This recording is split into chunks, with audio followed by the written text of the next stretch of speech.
مساء الخير أحبائي وأصدقائي في مصر والعالم كله. الحقيقة النهاردة حلقة مهمة برضو. أنا دايما بفكر إني أبطل أعمل فيديوهات وأبطل أتكلم في السياسة، وكل ما أخد القرار ده تيجي حاجة مستفزة تخليني غصبت عني أفتح ريكورد وأسجل. النهاردة رسالتي والفيديو ده موجه للدكتور شيخ الأزهر الدكتور أحمد الطيب.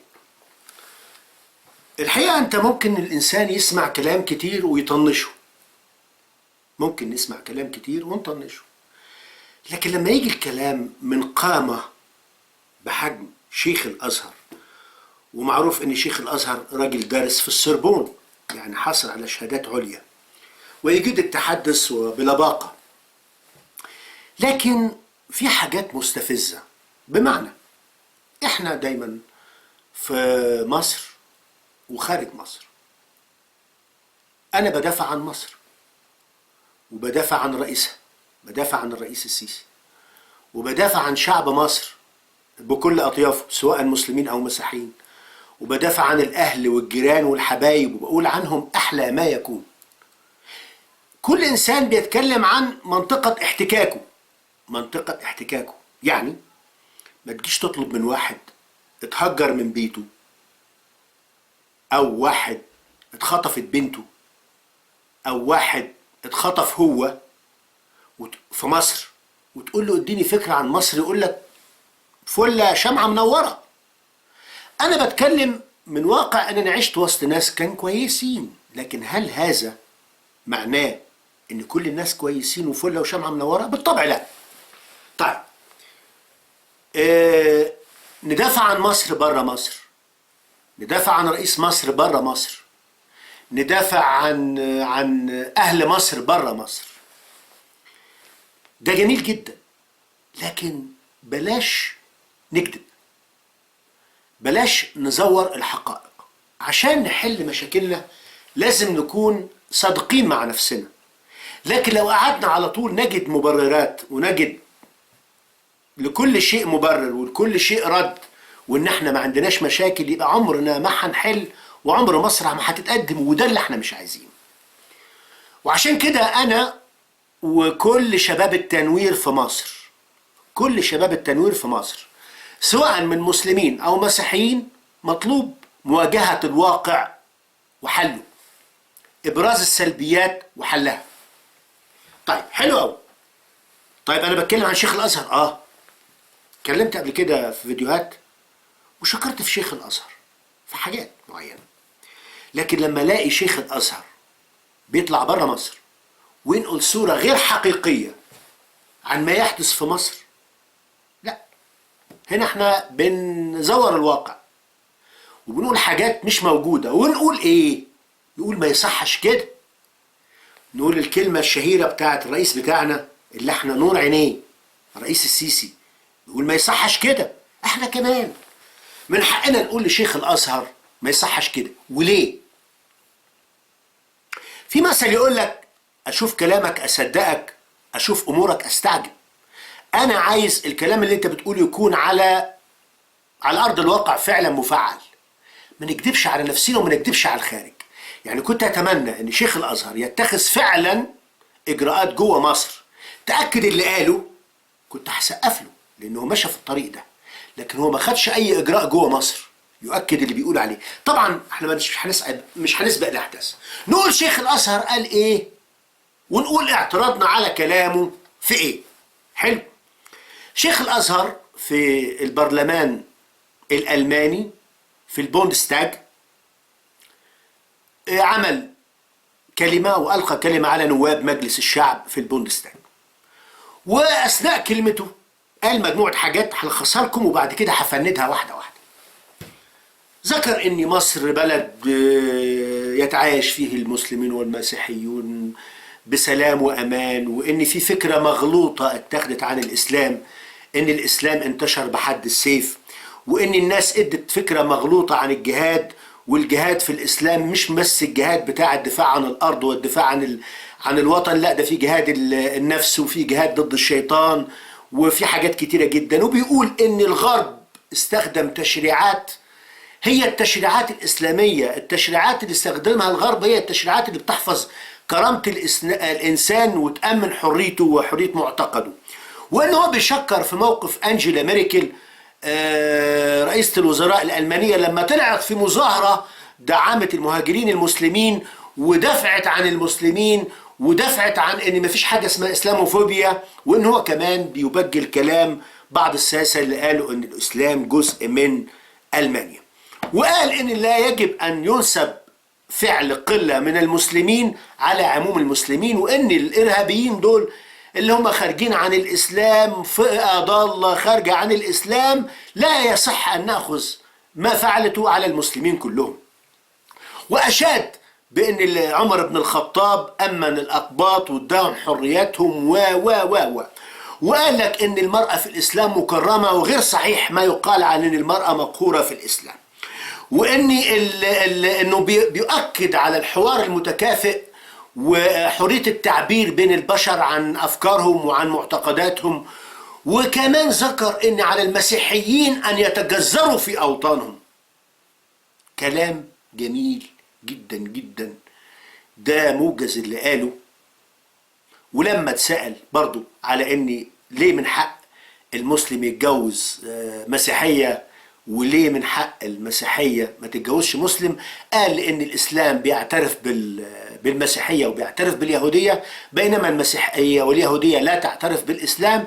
فبهذا الطريقة يصبح المسلم امين على المرأة المسلمة، ولا يصبح اليهودي او المسيحي امين على المرأة المسلمة. يعني المسلم يبقى امين على المرأة المسيحية، لكن اليهودي والمسيحي ما يبقوش امنا على المرأة المسلمة.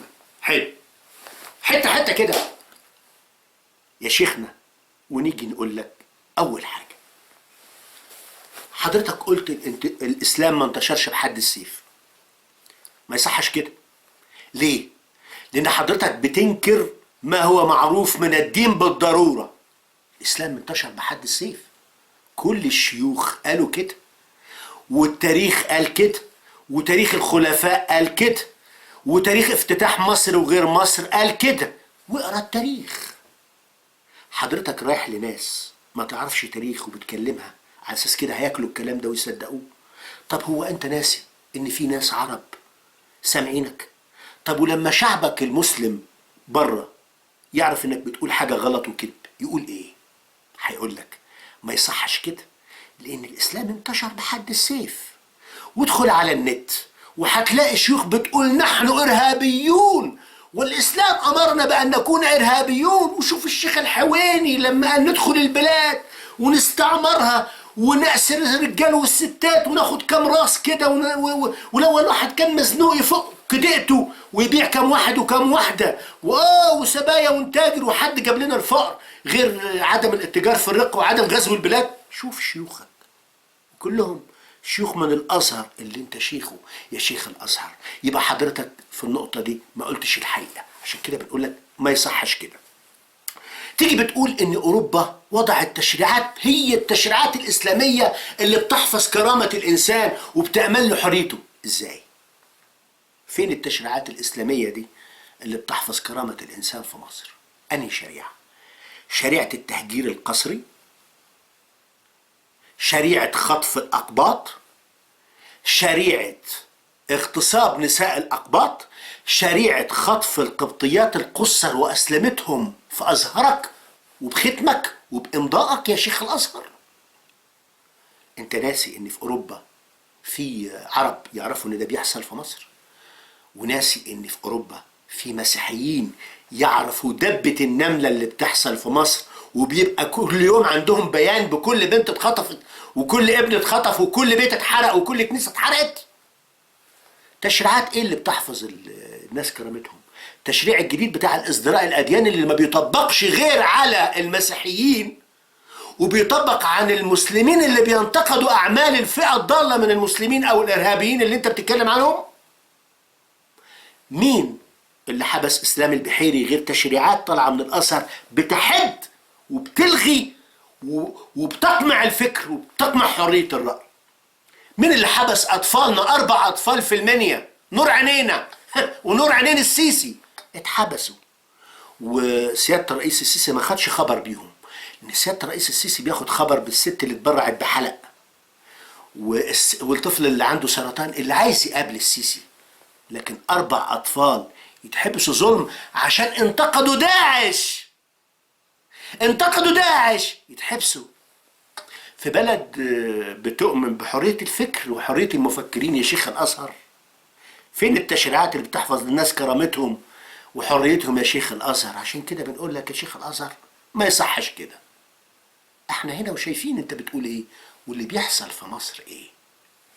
حضرتك يا شيخ الازهر اشدت بموقف انجيلا ميركل اللي هي رئيسة وزراء طلعت في مظاهرة عشان تقول لهم ما تخافوش من المسلمين، ده المسلمين فلة شمعة منورة، دول جزء من ألمانيا. في الوقت اللي عمرك يا شيخ الأزهر ما طلعت في مظاهرة عشان تقول للمسلمين اخواتكم المسيحيين الغلابة ما تهجرهمش، اخواتكم المسيحيين الغلابة سيبهم يبنوا دور العبادة بتاعتهم، اخواتكم المسيحيين الغلابة عيب لما تخطفوا بناتهم، اخواتكم المسيحيين الغلابة دول ناس غلابة ما بيأذوش حد، ما تأذهمش. ما حصلش منك ده يا شيخ الازهر. عشان كده بنقول لك ما يصحش كده يا شيخ الازهر، ما يصحش انك انت تشجع وتفخر بدور انجيلا ميركل في المانيا وما تعملش انت زيها في مصر يا شيخ الازهر. ده موقف انجيلا ميركل. وفي كلامك يا شيخ الازهر قلت انك انت راجل مسلم ليست لديك اي ميول سياسيه وليست لديك اي ايديولوجيات لا يمينيه ولا يساريه. ازاي يا شيخ الازهر؟ ازاي انت مالكش ميول سياسيه لما انت تعتبر في موقع رئيس وزراء وليك تحكمات لانك بتتصل بالقنوات اللي ما بتعجبكش وبتقفل قنوات ما بتعجبكش يا شيخ الازهر، وبتستنكر على بعض المفكرين انهم يتكلموا وبتطالب باغلاق الفم وعدم الحديث وعدم حريه الراي والتعبير. ازاي يا شيخ الازهر مالكش دور؟ يا شيخ الازهر ده انت ما رضيتش تكفر داعش وقلت ما نقدرش نكفرهم. هرجع لك في دي يا شيخ الازهر. تيجي بتقول حضرتك ان اللي بيعملوا الارهاب ده لا يمكن ينتسبوا للمسلمين جميعا لانهم قله متطرفه لا يمكن ان ناخذ المسلمين بهم. صح صح، هم قله متطرفه يا شيخ الازهر، قله متطرفه في كل محافظات جمهوريه مصر، قله متطرفه تمنع بناء الكنائس في كل محافظات مصر، قله متطرفه بتخطف البنات في جميع انحاء مصر. وحضرتك اللي بتختم على اسلامهم بنات قصر يا شيخ الازهر، بتختم على انهم اسلموا بعد ما يكونوا اتخدروا واغتصبوا واختطفوا من بين اولادهم من بين اهاليهم. دي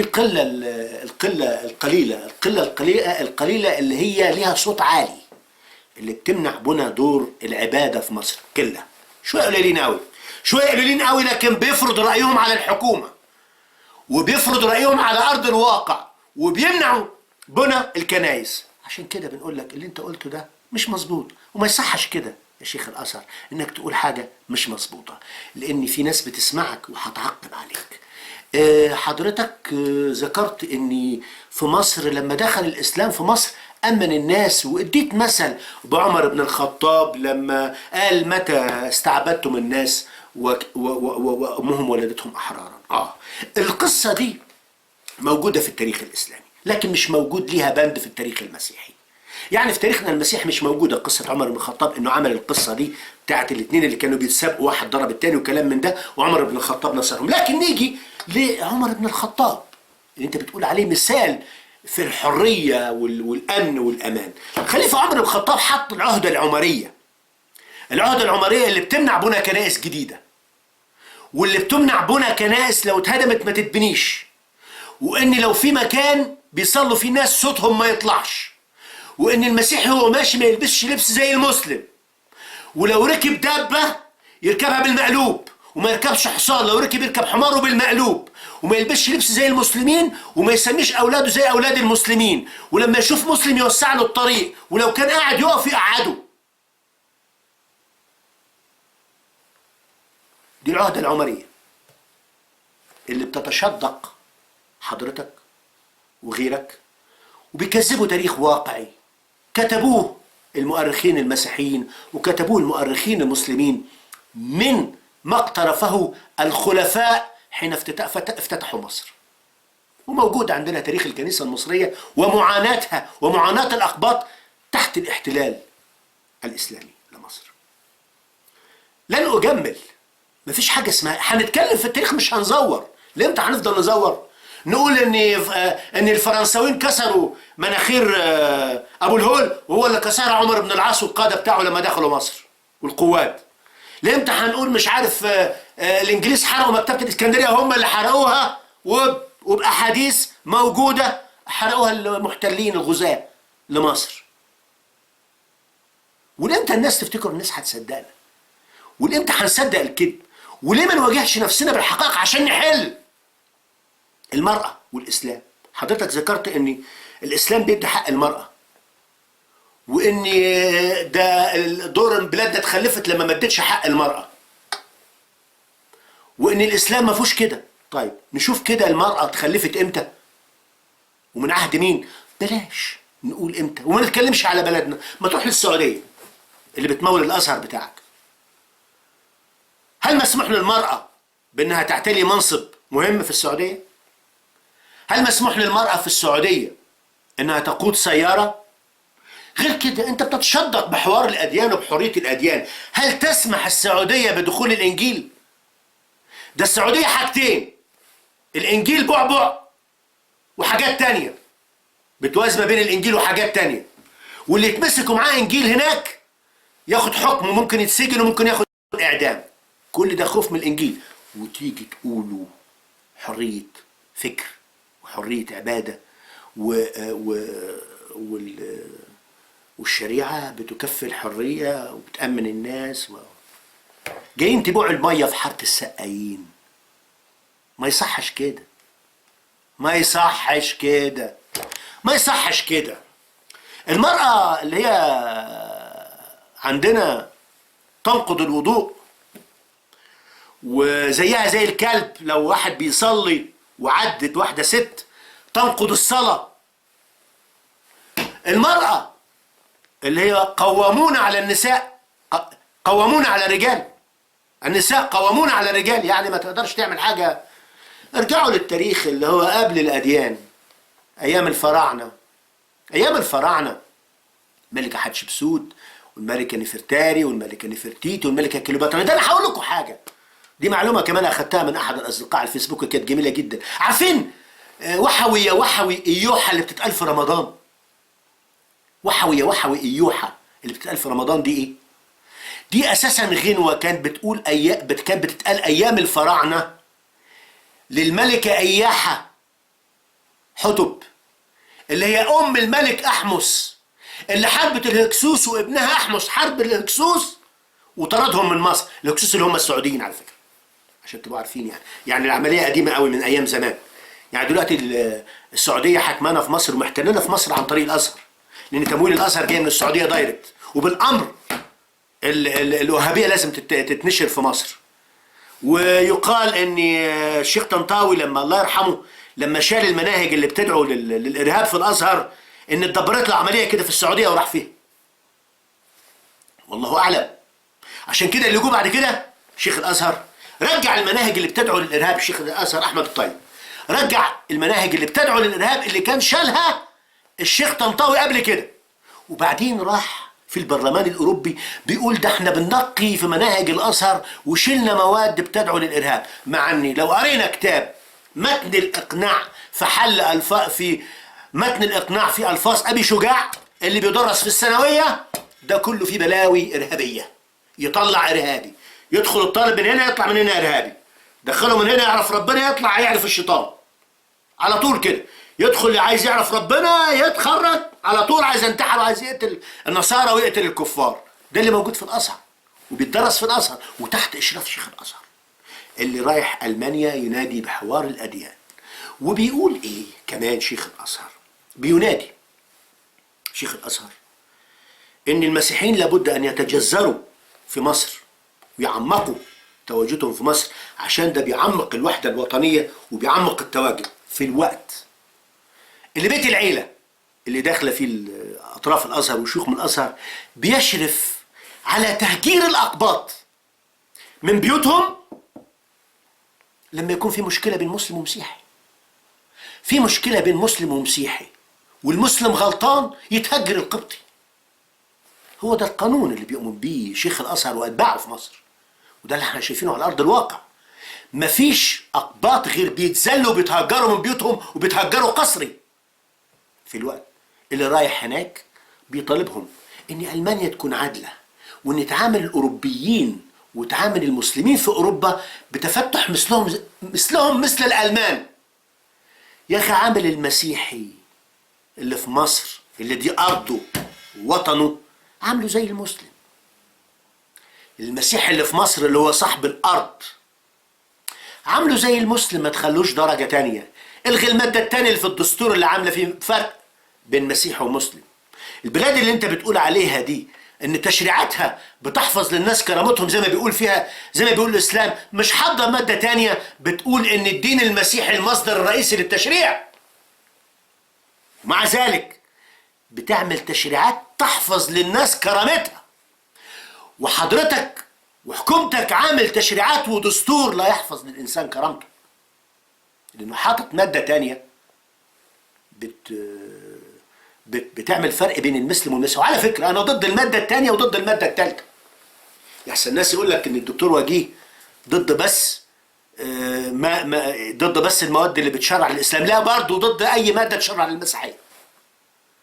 بمعنى اي بند يعمل فروق بين البشر رفضه.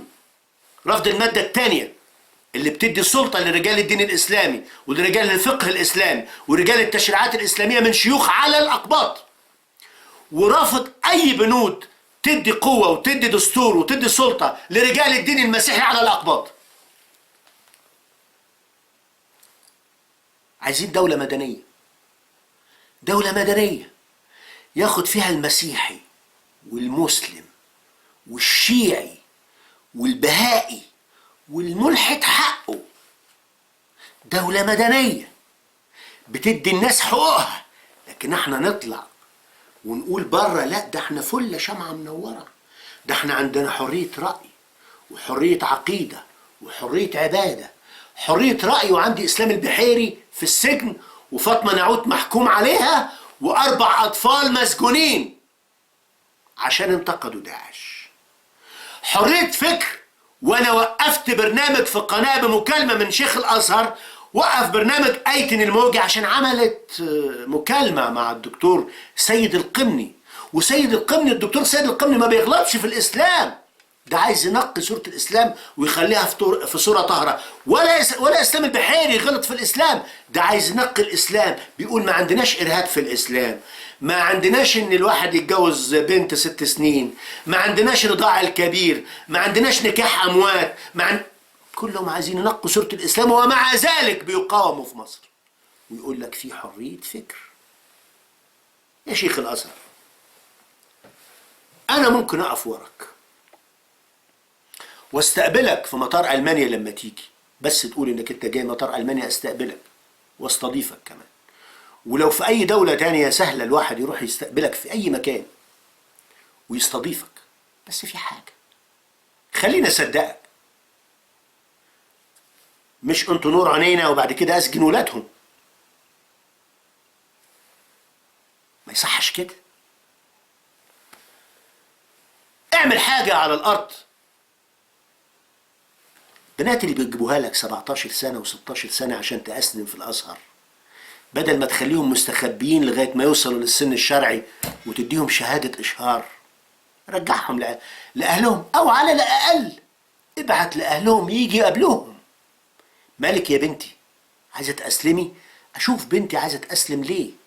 مقتنعة بالإسلام، مع السلامة. طريقها أخضر، حصل لها حاجة، حد اغتصبها، حد اعتدى عليها، أعالجها، دي بنتي. لكن كده خطف وتغرير بالبنات واغتصاب بالبنات وأسلمتهم. ما يصحش كده، ما يصحش كده يا شيخ الأزهر، والله العظيم ما يصح كده ولا يرضي ربنا. وعلى فكرة أنا عارف طبعا الكلام ده ثمنه كبير، بس كلنا هنموت، كلنا هنموت، هنموت بأي طريقة كانت. ممكن نتقتل عادي، ممكن واحد تخبطه عربية عادي، وممكن يموت في سريره عادي، بس في حاجة، هنقف بعد كده في الآخر قدام وجه كريم قدام ربنا. يا ترى لما هنقف قدام ربنا هنقول له ايه؟ هنقول له كنا بنكذب؟ هنقول له كنا بنكذب ولا كنا بنقول الحق؟ هنقول له كنا بنخاف وجبنا وما بنتكلمش، ولا لا كنا بنقول الحق في وش اي بني ادم خلقه ربنا على وش الارض؟ هما الحياه قطر يا شيخ الازهر، انا وانت وهو وهي راكبين قطر، كل واحد فينا بينزل محطه. في اللي بينزل اول محطه بيموت قصير العمر، في اللي بينزل في نص الطريق في اسيوط متوسط العمر، في اللي بياخد الخط لاخره بيموت 80 90، لكن كله في الاخر بينزل في محطته وبيطلع يقابل ربنا. ساعة ما بينزل الانسان العادي في محطته بياخد شنطته معاه، لكن ساعة ما بيقابل ربنا بياخد اعماله واقواله يا شيخ الازهر. ربنا بقى ده اللي مش هنقدر نكذب عليه. ممكن نكذب على بتوع البرلمان، ممكن نكذب على الالمان، ممكن نكذب على الاوروبيين، ممكن نكذب على العالم كله، لكن ربنا جل علاه لما هنقف قدامه لن يتبرأ قدامه انسان. فحص القلوب والكلى يا شيخ الازهر، ربنا هنقف قدامه انا وانت وهو وهي والريس واللي مش ريس والصغير والكبير والست والراجل. يا ريت يا ريت نعمل حساب لليوم ده يا شيخ الازهر، نعمل حساب للذي لا يغفل ولا ينام جل علاه، الذي لا يستطيع ان يقف انسان امامه ويتبرأ. مش محتاج اقول اكتر من كده، كفايه قوي قوي قوي قوي كده. ويا ريت تبص لنور عيوننا، عيالنا، اطفالنا، اطفالنا اللي بيتسجنوا، بناتنا اللي بتتخطف، حرام حرام. وما يصحش كده، ما يصحش كده ليك وللرئيس وللبلد وللحكومة ولأصحابي ولحبايبي واللي سامعني واللي معايا واللي ضدي. ما يصحش كده، ما يصحش كده. شكرا، وإلى اللقاء في حلقة قادمة إن شاء الله. دكتور وجيه رؤوف، شكرا لكم.